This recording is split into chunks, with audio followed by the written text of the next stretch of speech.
ধরাবাঁধা। ইসলাম হিন্দু ধর্মের মতো গদবাঁধা কোনো ধর্ম নয়। আমাদের মসজিদ এটা গির্জা, প্যাগোডা, সেনাগোগ আর গুরুদুয়ারার মতো যে কোনো আবাদতগাহ নয়। আমাদের মসজিদগুলো আমাদের সামাজিক ঐক্যের কেন্দ্রবিন্দু। আমাদের ইসলাম হচ্ছে আমাদের জীবন চালানোর মেথোডোলজি। কেমন করে এই লাইফটা সুন্দর হবে, স্মুথ হবে, তার সব নির্দেশনা কোরআনের ভেতরে আছে না নাই? এজন্য বিষ্ণু বললেন, খবরদার কারো ঘরে যাওয়ার আগে সালাম দাও, পাশাপাশি অনুমতি চাও। এক সাহাবী দাঁড়িয়ে বললেন, ইয়া রাসূলুল্লাহ, ইয়া হাবিবাল্লাহ, আমার ঘরে আমরা কেবল দুইজন থাকি, দুইটা ঘর।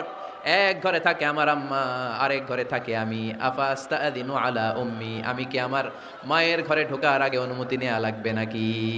নবী, হ্যাঁ, দুইটা রুম আমার ঘরে, এক রুমে আমি, আরেক রুমে আমার মা। আফাস্তাদিনু আলা উম্মি, আমার মায়ের ঘরে যাওয়ার আগে অনুমতি নেওয়া লাগবে? আনা খাদিমুহা, আমি তো তার খেদমত করি, মায়ের ঘরে যাইতে অনুমতি লাগবে? বিষ্ণু বললেন, নাম ইস্তাযিন আলাইহা, হ্যাঁ অবশ্যই মায়ের ঘরে ঢোকার আগে অনুমতি নিয়ে ঢুকবা। সুবহানাল্লাহ পড়বেন না?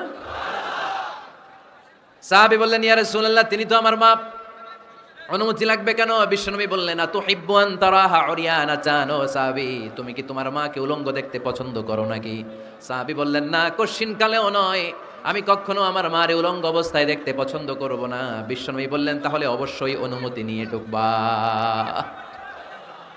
যদি মারে উলঙ্গ দেখতে মনে না চায় তাহলে ঢুকবা, কারণ ঘরের ভিতরে কে কখন কোন পরিস্থিতিতে থাকে তার কোনো হিসাব আছে?